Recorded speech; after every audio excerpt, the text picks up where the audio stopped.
Hey, so you know video games, right? You know I'm a gamer and everything, right? We're both video gamers, and we play the video games, right? Sure. Don't know where this is Alright, going. I'm playing this game right now. This game is pretty fucking great, Oh. right? It's a game about a homeless man that travels across the country with his horse, and he goes around stealing stuff for money. Wait. Homeless man going with a horse, stealing stuff for Yeah. money. Yeah, he's really poor, it turns out, and he really needs money. So everywhere he goes, he just steals stuff from everyone. Okay, yeah, alright. Yeah, right? Right, the game, right? It's called The Witcher 3, right? It's a pretty good game. I started playing it, right? I mean, sure, yeah, Jesus. Right? It got me thinking, right?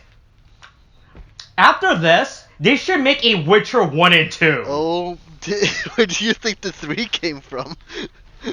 Yeah, right? Because there's only Witcher 3 on the PS4, right? There's no Witcher 1 or 2. So I think it's a weird storyline narrative for you to start with the third game as the first game. That's like a Devil May Cry situation. But at least Devil May Cry released 2 other games first. I don't know why the fuck CD Projekt Red only released Witcher 3 first. They should make a Witcher 1 and 2 after this, yeah, right? Yeah. That'd be pretty that's great. Exactly how making movies go, alright? That's exactly how it goes. Yeah. They just skip straight to 3, make all this background for 2 other games, and they just don't bother exploring it. Yeah, they just hint at it, and you're just gonna be like confused. Yeah, there's a lot of stuff they keep saying. Like, they keep introducing all these characters. Like, I'm supposed to know who these characters are. I'm like, I don't know who the fuck any of these characters are, right? I don't know their backstory or their lore or what they have to do with Gerald of Riverdale or any of those stuff, right?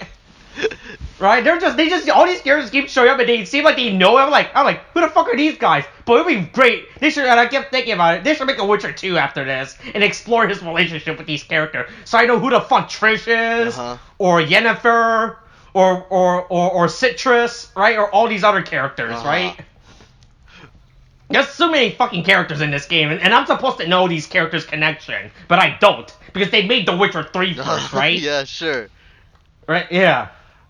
It's really confusing if you think about it, right? Because I'm trying to figure out who any of these characters are. Well, I mean, look, here's they tell you their names, right? That's all you need to know. Don't worry about it. Don't worry about the rest. Oh, that's all? Don't worry about it. I shouldn't worry about the lore don't worry with about these the lore. characters? They didn't need to tell you the lore. It wasn't needed in the first place, alright? Yeah, you're right. I don't need to know what Gerald's character relationship to all these random characters are. Right? There's too many random characters in this show to begin in this game to begin with, right? I kept getting confused, right? On all these characters. Right? Also, this game is pretty fucking big. I have to admit, this game is way bigger than I thought. I don't know what I'm doing right now in this game. Where are you right now? By the way. I just helped a baron find his missing daughter or something, right? Oh, you were still in the prologue, or the first quest thing. Yeah, that's a fucking... Oh, no. I went to the second country, right? To the Viking land or whatever the fuck, right? And then when I was there, I was like... straight to Skellige. Oh my god. Yeah, then I realized, then I looked, and then I saw my level was 3, then I realized, I don't think I'm supposed to be here. So I went back to Velen, and I'm like, I think I'm gonna do these quests in this, because I was just walking around doing stuff, right? And then I somehow got to Skeletor land, and I'm like, everyone here is over level. I'm at level 3. I don't think this is right. No. So then I had to then I got real worried that I went too far in the story that I couldn't backtrack back. But then I figured out how to backtrack back, so now I'm back in Velen, and now I'm doing all these random quests to do stuff. There's a lot of fucking quests. I saw in this, there's a lot of main story quests in this game, by the way. I was expecting for them to be so many different main story quests. I thought it was gonna be like one big quest line you follow, right? But no, they just throw you like, no, here's 5 storylines. I'll figure out whatever storyline you want to play, right? Yeah. I'm really glad I'm taking this time to explain to you The Witcher 3, right? So you know about this game, right? This game is great. More people should know about The Witcher 3, right? Yes, more people should get The Witcher 3, a highly underrated game. Gem of a game. Yeah, I know. Hey, look. It doesn't count until I know of it. All right. Yeah, sure. That's exactly how everything works. They don't exist until you see it. Yeah. Oh my god. Just like how I didn't know family was a real thing until I watched Enchanto. It's I don't like you right now. Good. Oh my god. Was that a segue? First of all, you said it wrong. Second of all, what the fuck? Is it Enchanto? Is it how you pronounce this Encanto. movie? It's Encanto, you. Yes, Encanto? Encanto. Take it from Is it not take it from Encanto? the man who is of Latin origin, please. Okay. Also, wait, by the way, Encanto. I might not know what's going on in this movie because I put this movie in the background as I was playing The Witcher 3. God damn it. Oh my god. Alright. Welcome to the spoiler cast Okay, for okay, Encanto. yeah. Alright?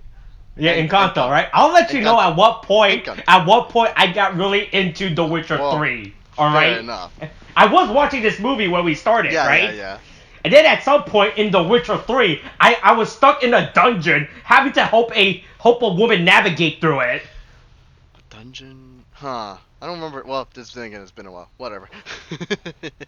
Anyway, so Yeah, I was trying to help Superman's niece or some shit through the cave. Superman's niece in Witcher. Right? Yeah. Yeah, Kel Zara, whatever her name is. Zeratop I think or I know something. what you're talking about. But yes, go ahead. Yeah. Yeah, I was helping her throughout the cave, and I had to fight that thing from the Lord of the Rings. Oh my god. Anyway, so getting into the nitty gritty for this, or well, I suppose we're not quite yet, because as per usual for you the audience, I read to you the plot synopsis as provided to us by the Wikipedia article for said movie that we will be discussing today. So Yeah. as per usual, give me a second to drink this water because it's gonna be a long one. Okay. I'm eating a Philly cheesesteak right now. My hands are real Also, greasy. I taste Lysol on that bottle, and that's all my own fault. Oh god, ew, I really taste Lysol. Oh god. I took the drop off. No, yeah, well, I guess for quick context. Got sick, was positive, don't worry about it. I was vaxxed. Positively sick, yes, I you was mean? Shut the fuck up! Shut up! How dare you say such things to me? How dare you say that to me? Anyway, so, I tested positive. It's fine. I was vaxxed and boosted. Literally nothing. Just a headache and some sniffles. And I was literally for like a day. Take some medicine. I'm good. I'm gonna go wash my hand because there's a lot of grease and mayo juice on my hand. All right, read the movie plot. I'll be right back. And so as per usual, I've taken my sip. I'm reading to you the plot synopsis right now. Forced by an armed conflict to flee her home, a young Alma Madrigal loses her husband Pedro. I have to try not to. Anyway, but saves her triplet infant children, Julieta, Peppa, and Bruno. By a miracle, in quotation marks, her candle attains magical qualities, blasts away their pursuers, and creates a sentient house, the casita, for the madrigals to live in, along with a magical town sheltered by tall surrounding mountains in Encanto. So, it's 50 years later. The candle continues to burn and the town thrives under its protection. The candle's magic gives superhuman abilities to each member of the Madrigal bloodline that they use to help the villagers. However, Bruno is vilified for his gift of precognition and he disappears 10 years before the main event of the film. Meanwhile, Mirabel, Julieta's youngest daughter, is treated differently for mysteriously not having received a gift. Peppa's youngest son, Antonio, is gifted the ability to speak to animals, and the family poses for a picture but neglects Mirabel. Mirabel suddenly sees cracks in the casita and a vision of the candle's flames going out, but her warnings go unheeded when the casita appears undamaged to the others. Mirabel resolves to save the miracle's magic. Her super strong older sister Luisa suggests that Bruno's room, which is located in a forbidden tower in the casita, may hold some clues to the phenomenon. Alright, it was at this point is when I stopped watching the movie, and I was focused on playing The Witcher 3. Oh my god. Alright. Hey, The Witcher 3 is a very exciting game, alright? This Jarrett character is a great character. Every word you say a sin to me right now today. Why is that? Hey, I think people will love this character. They should really make a series on this Oh my Witcher show, God. Yeah, you right? mean like probably someone should be making books about the video game? Oh, yeah. Hey, hey, this is a very big game so far, and it's big enough for you to make a series of books for lore, right? Because the lore in this game is really fucking confusing. All Hey right. man, you know what would be better than books? I think a TV show would be in the works. Yeah. Oh, a Netflix TV show for that Oh fact. my God. Actually, no, fuck it, no. Let's give it to Amazon. Amazon? No, Let's fuck Amazon make it. Yeah, they're making the Lord of the Rings show. Then they can just reuse the props from that show into the Witcher show as Yeah, well, but right? you know what they did? They fucked up the Wheel of Time, and I fucking hate them for it. Oh, really? They're fucking up the lore. The guy doesn't exactly care about the source material. He's just trying to make trying to make it for the general audience, not for the book readers. It's the whole thing. Don't worry about it. I get into it myself, but we're not reviewing it. We're not reviewing Wheel of Time. We're not doing anything about Wheel of Time. I've read all the books for the Wheel of Time. I don't like the Wheel of Time TV show as it is right now because they fucked up a lot of things. They really fucked up a lot of things. Not getting into it. Anyway, so there, Mirabelle discovers a cave and recovers pieces of a slab of opaque emerald glass which form an image showing her causing the casita to fall apart. After Mirabelle narrowly escapes the cave, Luisa discovers that her gift is starting to weaken. The next day, Mirabelle's oldest sister Isabella, who can make flowers grow at will, is scheduled to become engaged to neighbor Mariano. This I have no idea. Guzman. There has to be an accent, so I would assume Guzman or Goose, whatever the fuck you call it. I never. Anyway, Mirabelle's oldest cousin Dolores, who possesses superhuman hearing, blurts out that she overheard Mirabelle talking with her father about Bruno's vision. The casita once again begins to crack, causing everyone's powers to go haywire, ruining the night and Mariano's proposal. As everyone flees the chaos, Mirabelle follows a group of rats and discovers a secret passage behind a portrait where she encounters a hidden Bruno. He never left the house because he still loves his family. At Mirabelle's urging, Bruno reluctantly creates another vision which shows the casita's inevitable destruction in an image of Mirabelle embracing a young woman whom they identify as Isabella. So, Mirabelle goes to apologize to Isabella and accidentally provokes a cathartic confession. Isabella does not want to marry Mariano and is in fact burdened by her image of perfection. Mirabelle helps Isabella blossom into her true, imperfect self in the sisters' embrace. This seems to strengthen the candle and heals the casita's cracks. However, Alma spots Isabella growing whatever she wants from Mirabelle from afar and accuses the latter of causing the family's misfortunes out of spite for not having a gift. Mirabelle confronts Alma, arguing that she is at fault for the immense pressure she imposes on the family. Their argument suddenly creates a huge fissure that destroys the casita. The candle dies in Mirabelle's hands despite her efforts to save it and leaving all the madrigals powerless. Alma later finds a tearful Mirabelle back at the river where Pedro died, and finally takes responsibility for what happened and forgetting that the real gift was not their powers but the family itself. At last, Mirabelle begins to understand her grandmother and tells her that despite her flaws, Alma is the one who brought the family together in the first place, and the two reconcile. With Bruno in tow, they reunite with the Madrigals and the townspeople to rebuild the casita. When finished, the casita springs back to life, and the magic of the house as well as the family's gifts are restored. The Madrigals then pose for another family picture, this time with Mirabelle and Bruno included in it. And that's the end of the plot synopsis. Yeah. Boy, hey, this movie get a great synopsis of what I missed out on. Yeah, I would hope so. You know what would be great, Austin, if you were to watch it instead. What? I did watch the movie. I watched was watching it until I had to help Superman's niece go through a fucking cave. My God. That game was a long quest. I didn't realize how long it was until I realized it was a main quest and it was gonna take a while. One thing you should know about The Witcher, they tend to go overboard with a lot of story. It's like, God, it definitely showed in Cyberpunk, but my God, their management is a disaster.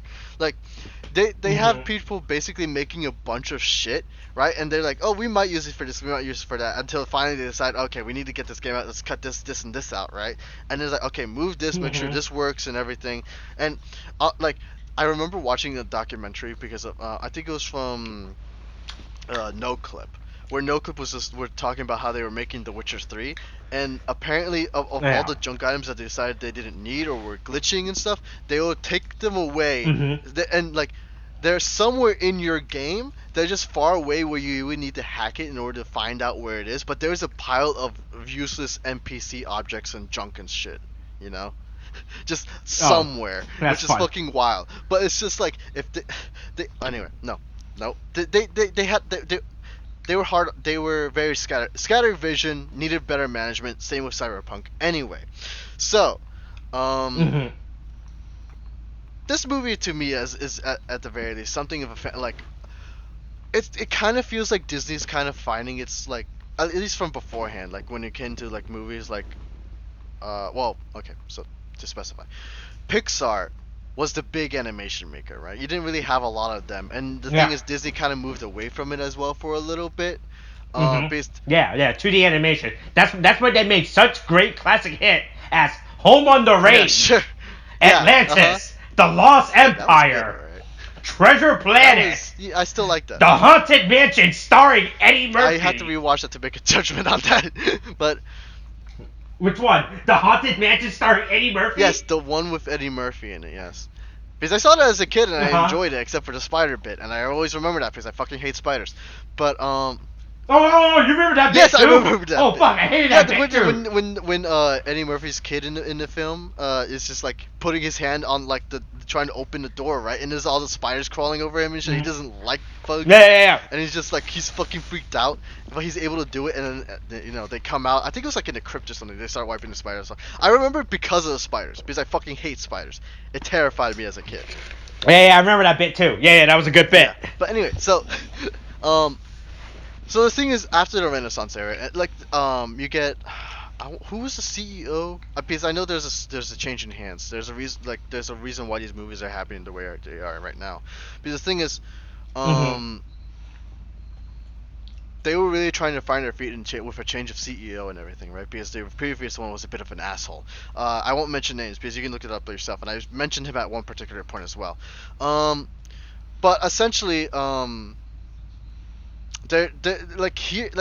like with this film, this seems to be a lot where Disney kind of seems to have found how they want to do their stories, because a lot of the movies that Disney churned out, I think, well, I mean, Pixar is not as bad because they're allowed some certain Mhm. freedoms considering how the movies they did before. But the thing is, a lot of like I mean, Frozen was they're always kind of trying to push away from the formulas that they always had before, right? They always poke fun of it and everything. That's Mhm. always been a thing. Here though, it finally seems that they finally know how to tell a story without following the formula they've had for years to come. Because here it's like, Mhm. um, and again, this is a spoiler cast, so I don't feel bad in mentioning this.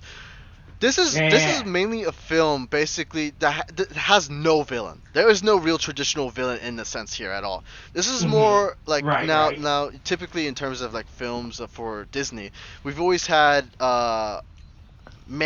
essentially a man versus man type of conflict, right? With maybe a bigger force behind it. Mhm.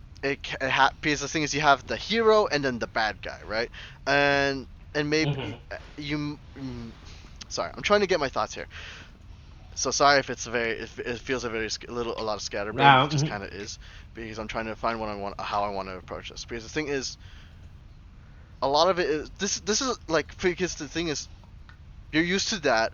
You're used to there being an actual villain, a face to the madness that or to the conflict at the very least within Disney Yeah. movies. Here, there is no real face except the fact that it's a family that's kind of needs to reconcile in order to grow back stronger, right?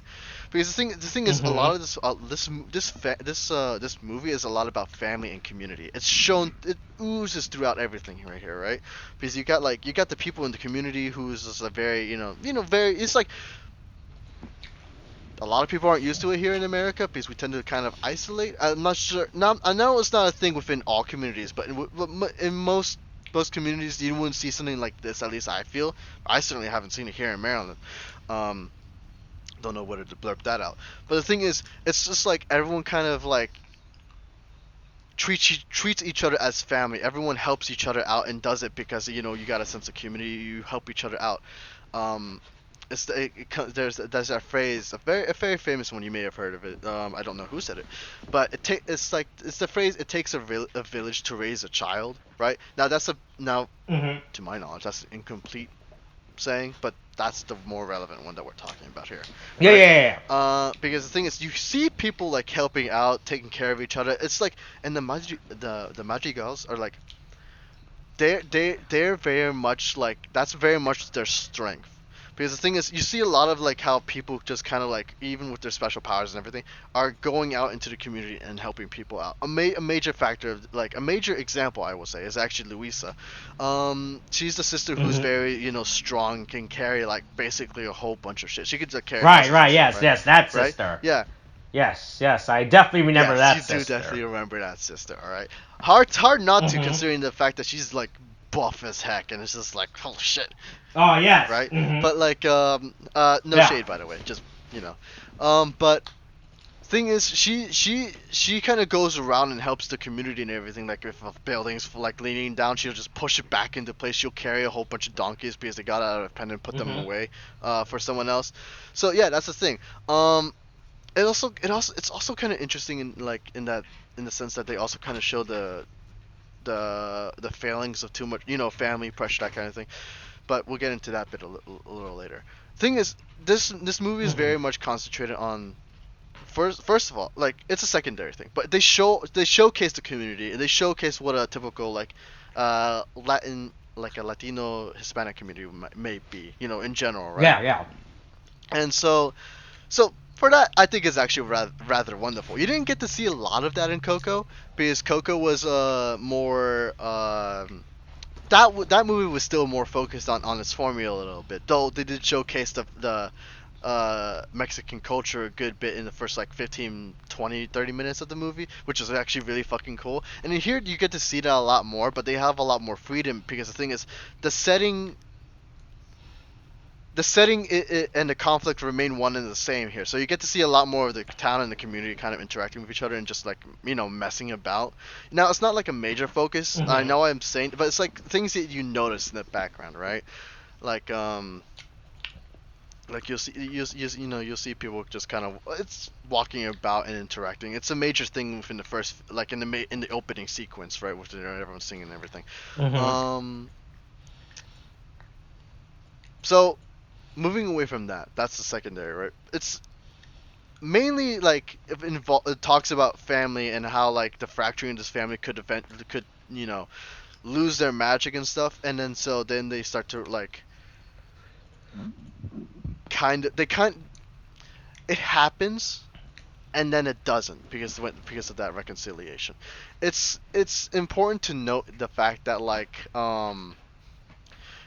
it's okay because it's hard to talk about this film because it does so many things differently, and yet in some ways it's kind of the same because this Mhm. this film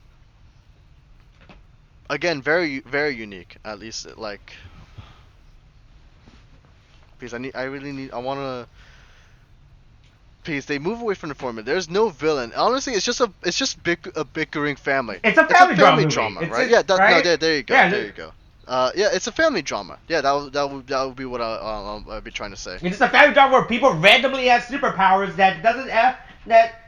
It's just Honestly, there. yeah, they're I just thought the superpower bit was gonna be a way bigger plot convenience in the story, but no, it almost does nothing within this story, yeah. right? Because the thing is, the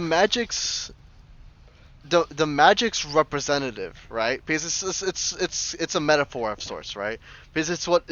it's in here. It's what brings the family together, or it's what saves the family, but it's not what keeps it together, And that's kind of what Hmm. like the whole thing with Mirabel is. Wait, hold on. Wait. Are you saying that the real magic was the family we made along Well, the way? yes. The real magic is the family we made along the way, and it's also kind of drawing Hmm. into attention how you're supposed to. You should be aware. Try not to ostracize your family, even if they're a little odd, that kind of That's thing. right. It's made especially Hmm. if it's Mirabel and Bruno are very much I don't know if facsimile is the right word. They're the face for certain.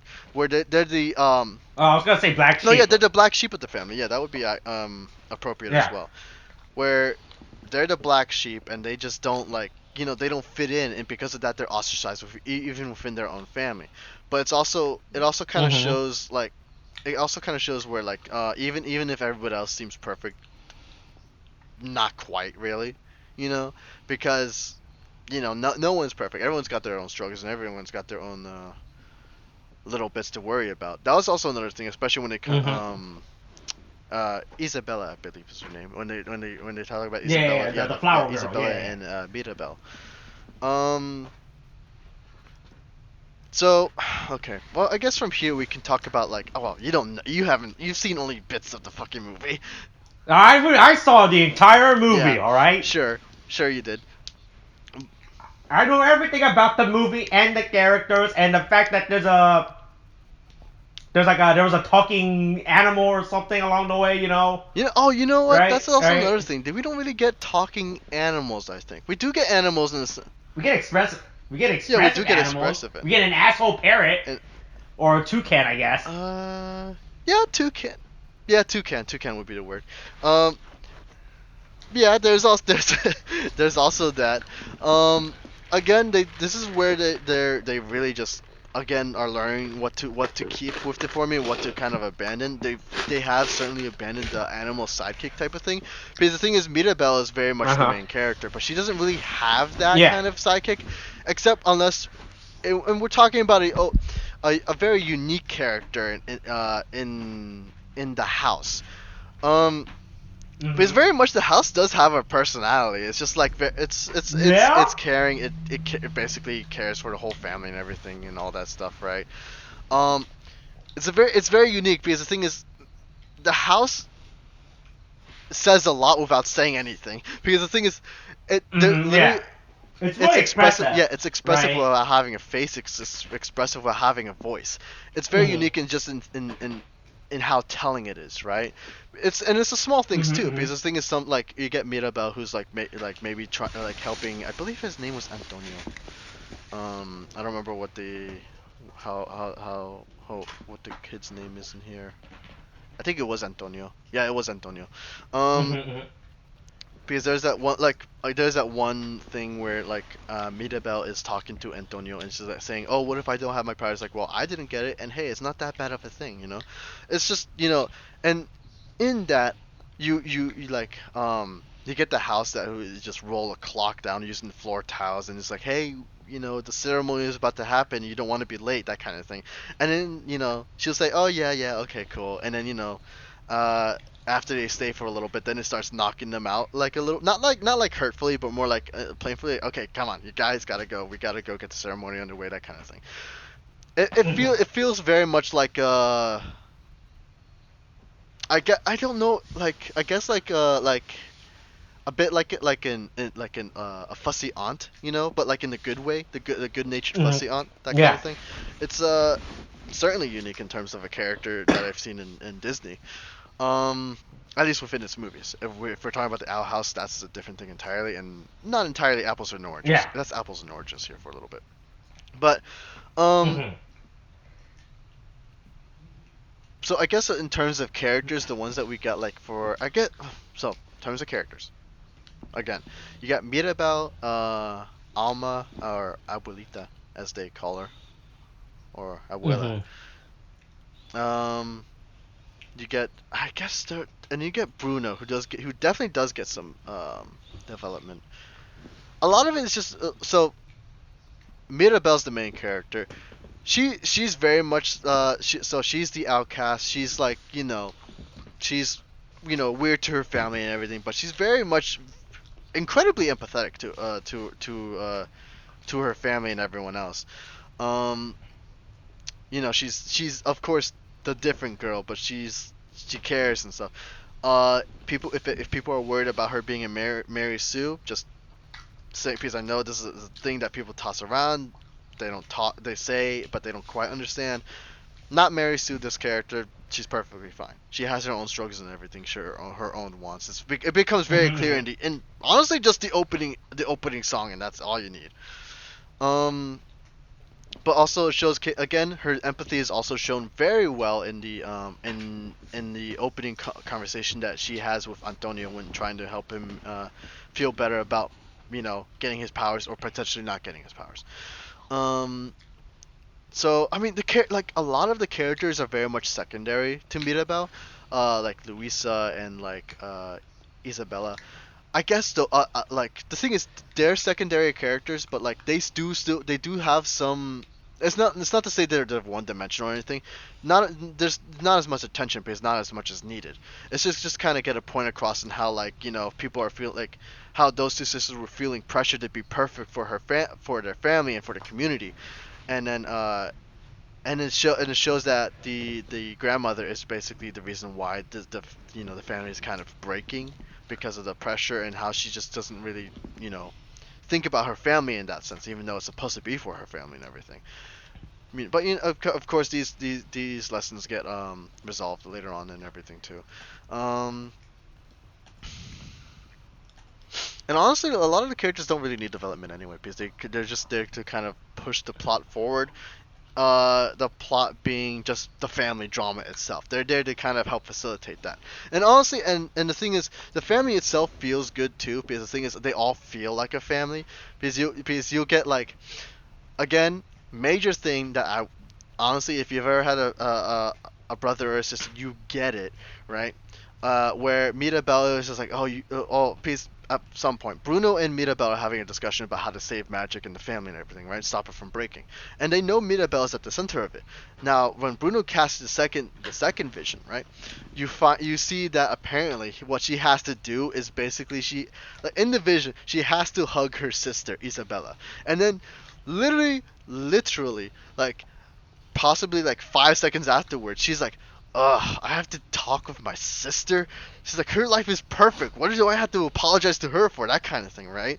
And it's that kind of thing where you're like, as a child, you just don't want to deal with like your brother or sister because it's like, oh, of course, I had to go talk to the golden child. I had to go, make friends with them, that kind of thing. Got them involved. Like, it's a typical thing. But it's such a family. Like, honestly, at least for me, it's like everything I'm seeing here is such a family thing. They really nailed the sense of this family very spot on. It's very spot on. It's surprisingly how like accurate it feels and how this actually feels like a family and everything. Um, Mm-hmm. So I mean, anyway, the story is fantastic. Is all I'm trying to say, and as long as the Yeah. characters too. The setting is wonderful. I love the fucking look of the place, like the buildings. They all have that well, I don't know if there's a name for the architecture. It's not something I'm not much into architecture myself, but it's like it feels very much like a city you might find down south, and I mean the real south, like South America. Yeah, right? yeah, Or yeah, yeah. I know Central, what you're talking about. right? Yeah. But it feels it feels very real, and it looks beautiful, especially with like the whole flowers and everything. Which again, like technically, just seeing a whole bunch of flowers sprout out like that is actually pretty fucking fun when you see Isabella just doing whatever with her flowers. It's fucking phenomenal. Of course, Mm-hmm. movie looks fucking fantastic. Picture wise, I guess is the word. Um, for an animated film, especially. Um, The story is good. The characters are definitely A+. I love Mirabelle. Mirabelle is probably one of my favorite characters. This is like, for if we had seen this earlier, like this probably would have made it Mm-hmm. to the best of in my movie list. And, like Encanto would have been Mm-hmm. definitely been like among the list of top 5 if I had to, right? Mm-hmm. Right. So the characters are fine. Everything looks cool. It doesn't. It's like the story wraps up perfectly. It's not. It's like. It's not like. It's not like I felt like there needed to be more time spent into anything because it's just like everything works in this movie. That's what I'm trying to get across. Everything really works in this Yeah. movie. It's surprising how good this film is. It's like this is a step above Coco for me. This is better than Coco for me. Mm-hmm. Like I genuinely enjoy this movie. This is genuinely one of the best films. Would you? this year, But wait, do you think this recently. movie will pass the Chinese censor board? Though, right? Oh, the Chinese censor board. I mean, Did you heard that? Have you heard that story about Coco and the Chinese I have censor not board? actually. What did they do? What? All right. Mhm. All right. So pretty much the Chinese censor board is really strict on skeletons in media, right? Mhm. Right? Like if your film has a skeleton in it, Chinese filmers says, hey, you can't air that in our country. Take that shit to America where you have skeletons on your streets, Uh-huh, right? Yeah. That's Right, but when I read the Chinese film censor board watched, right? Because they have to approve it, right? So they watched the preview or the full length movie first, right before they approve. And they actually loved it to the point where they actually made the exception for Coco. He's like, oh yeah, no, you can show this. In theaters. Shit, really? Holy fuck, dude. Yeah. That's surprising. So they loved it and they approved it? Holy fuck. Yeah. Like it made them cry, and they actually approved it. Oh my god. Yeah, I mean, okay. So if that's the case, Encanto may actually just pass the censorship board, I would probably bet money on it. Because honestly, I don't really see I don't remember there being skeletons at all in this movie. In the movie, so in terms of skeletons, we're good. Honestly, this is probably a safe movie to put in China. But right. That's so weird. I can't actually believe that. Yeah. Yeah. But yeah, it's you get the magic's pretty cool too. Although the magic isn't really the main focus. You would think that, right? This movie really gets you with the marketing, right? Because I thought this whole movie was gonna be like a murder mystery where they had to find the secret of the house or some shit, right? I didn't right, because going into this movie, I had no pretense outside like the one trailer they kept airing in front of No Way Home, right? I'm like, okay, it's a movie about a magic house. People have superpowers. House is dying. Gotta use our magic ability to find the house or some shit. But no, this movie, the premise is not the premise of the movie, right? Right, like you have the magic house, you have the super, but those are really just MacGuffins within the movie, like of stuff that exists, right? Like it's not the main focus of this movie, which I was actually impressed about based on my recollection of this movie and reading this Wikipedia plot summary to enforce my recollection of this movie, right? Yeah. Right, like how it's actually really just a family drama that happens with just random musical bits sprinkle in throughout the movie. The music in this movie is actually fantastic. I love the music in this movie. No, yeah, the musical numbers are actually really good. I do think the first song, it's typical, but the first song is typically the best song. The ending song wasn't so bad. It was, but the ending bit was more of a number between like combining all the previous numbers you've heard within the movie. Was that their last animated movie? Jesus Christ. Disney? For Disney? I was trying to see what was their last animated movie before they completely switched to CG. It was 2011. Jesus really? Christ. What was the 2011 movie? Winnie the Pooh. That makes sense, actually. The 2011 Winnie the Pooh movie. That was just called Winnie the Pooh, right? It wasn't a continuation. It was just. Yeah, that was just Winnie the Pooh. Wow, it was really good too. Like really well animated. I remember that.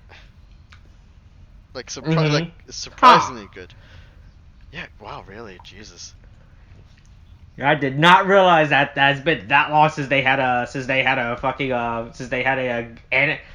traditional 2D animation movie. I thought they had others, but no, it's been like since 2001. Oh shit.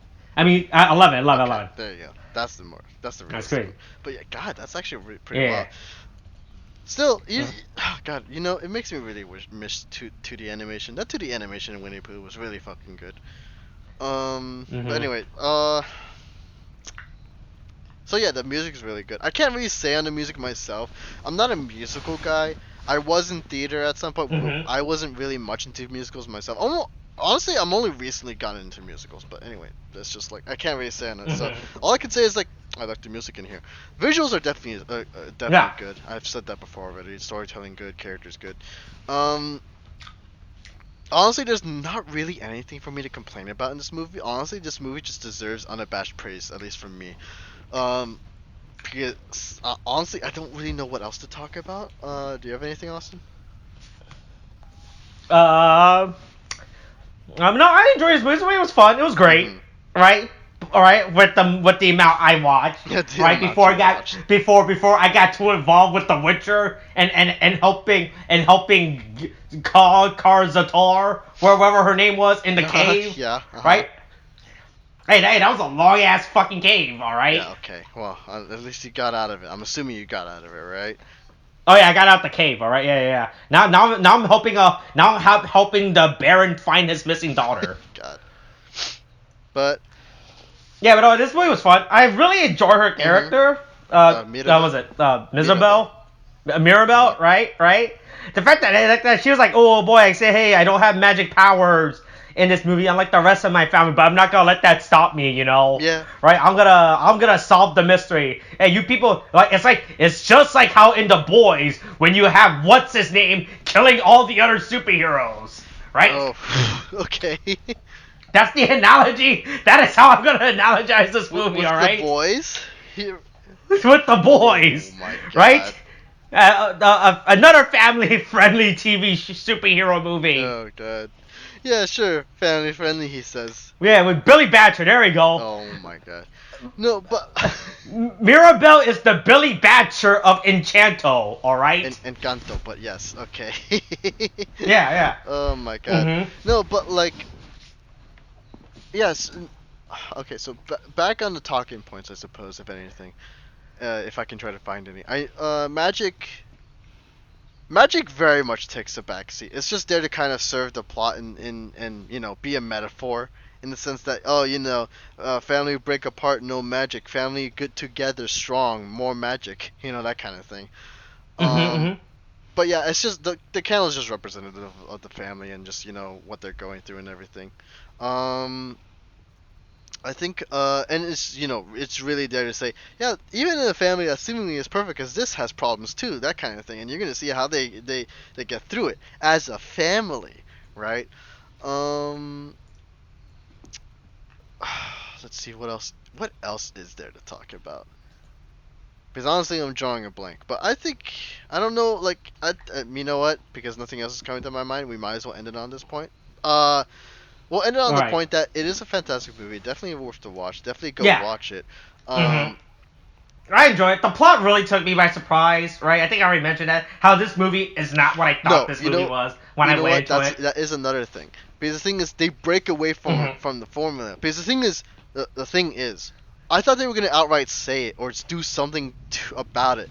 But here's how I thought they're gonna go two ways, okay, with this movie. I thought either it turns out Mirabelle does have magic all along, and that she is a special Yeah. family, or they don't. And what I thought would be the more unlikely option, right, is that she really doesn't have any powers, but her power, and what I assumed because it was very clear in the beginning, but like her magic power in quotation marks is in keeping is in family and keeping it together and helping to make it stronger, that kind of thing, right? That's right. The Billy Butcher way of solving problems, yes. right? Because that's what he does in The Boys, right? Because I definitely seen The Boys. He reunites the superheroes community together, right? He reunites them, and well, you know what? From there on, everything's changed.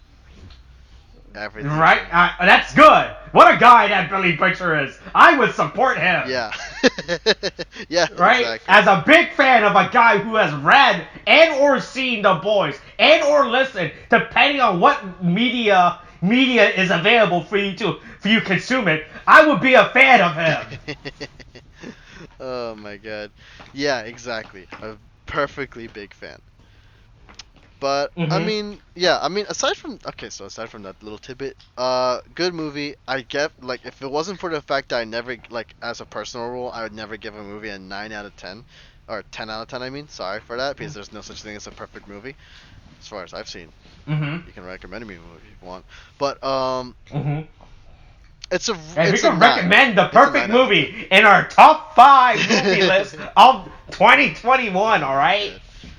But yeah, it's a really really good movie. I do recommend it. So there you go. Right. Oh wait, hold on. I do remember one thing I do hate about this movie though. I do have one complaint and problem with this movie.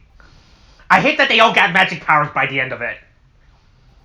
That all that shit came back. Oh, well, it makes. I would have been fine if the if you're house talking just about came that, back and we just got okay. the. I like the house more than everyone else, right? Because I feel like right.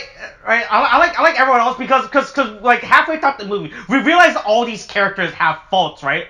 Like was it Isabel, right? Yeah, the sister, Isabella. Isabella. Like what? Or like her fault was that she has to maintain this appearance of perfection across everyone all the time, right? Because she's the perfect girl or something, or the other sister, the strong one. Louisa, yeah. Louisa, right? Like she has to be the tough one, or the cousin who can shape shifts, right? And has like and like try to find a place to fit in. I thought like all these would have been resolved without these characters using their powers, and they realize, oh wait, maybe it's not our power, our super power that defines us. Maybe I don't have to be called Batman because I got scared by a bat as a kid. I could be called Homelander instead, right? This is based on my knowledge of the boy, because I assume Homelander is the Batman analog in the boys. All right. Okay, sure. But no, I mean the thing is, I get what you mean by that, because the thing is like, and I understand, like, because the thing is, a whole community and the whole family and does end up coming back together and rebuilding a house. Yeah. Because then they all rebuilt the house with their hands, and then the house like, all right, cool, I'm back to life. I mean, but right? the thing. I thought that would be great. I mean, I get it, but I think it's just I think it's just like I think in here it's fine, if only because it's kind of like it's like, for us as adults, we would have been fine if it was without the magic. But then I guess for kids, we'd be like, oh, but what about the magic? You know, they should have come back because they're a family again, that kind of thing. So I guess that. Leave the magic house. That house is good enough. I mean, like I understand like in terms of just like showing it, you also want to say it, but they're saying it visually with the magic thing. I think is the way they go about it. Yeah. They say, oh yeah, the family's back together. Their magic's back now, showing this is how you get like Remember, you still don't have powers. Next year, you're gonna get kicked out. No, You're not gonna be useful to the community if you don't have magic powers. Yeah. That is the other thing that I thought was gonna happen. No, not the magic bit, by the way. This is another thing that came into mind. But I thought legitimately, like, and it kind of does happen, although it's subtly said. I think. Well, it's not even said. It's shown. Like, where Mirabelle is gonna be like the new head of the family, right? And she kind of technically is, but she's like more of a fresh perspective, that kind of thing. Because they kind of show her in front on the main door in front of it with everyone else, with the rest of her family behind her, engraved. So I kind of took I thought it was gonna be like, they took that, and I appreciate that. They never really say it though. But otherwise, I mean. But yeah, that's it. That's just another blurb I just wanted to actually mention. But I think that's about it. So. Yeah. I think like outside of those points I made, I think there's nothing else wrong. I think I still enjoyed the film, right? I feel like the Magic Nib game was a real big cop out. But then I got this is a kids movie, right? And they're like, oh, kids love superheroes. Gotta show them the Avengers, right? Gotta put on the boys for my 7-year-old niece and nephew to watch. In the background, right? You don't do that. Not with that movie. Oh, what do you mean? Well, it's just a TV show about the boys getting back together. That's why it's called The Boys. My God. Yeah, sure. The boys come back for a cold one to open it. Yeah. To open a cold one. Yeah, that's right. Afterwards, let your 7-year-old nieces and nephew play The Witcher 3 and have them explain to you the Witcher lore. Oh my God. Oh God. But yeah, I mean. All right, that's it. I don't have anything else to say without repeating myself. Right, yeah. I mean, this movie's still great. I mean, right? The bits that you saw. For what? Yeah. For what I was able to infer and see and everything, right? I still think this is a perfectly fine movie. I like this movie way better than fucking than last year's than fucking Raya and the Last Dragon. That's for sure. Yeah, Encanto definitely blows Raya and the Last Dragon out of the water, dude. Like, straight up out of it. Like, Raya, I don't give a shit. Encanto's my favorite Disney movie at this point. But yeah, I mean, that's it. So, there you go. Alright, that's it. Alright, coronavirus is still a thing. Wash your hands, wear a mask, get your shots. The booster's a thing now. Okay, thanks, bye.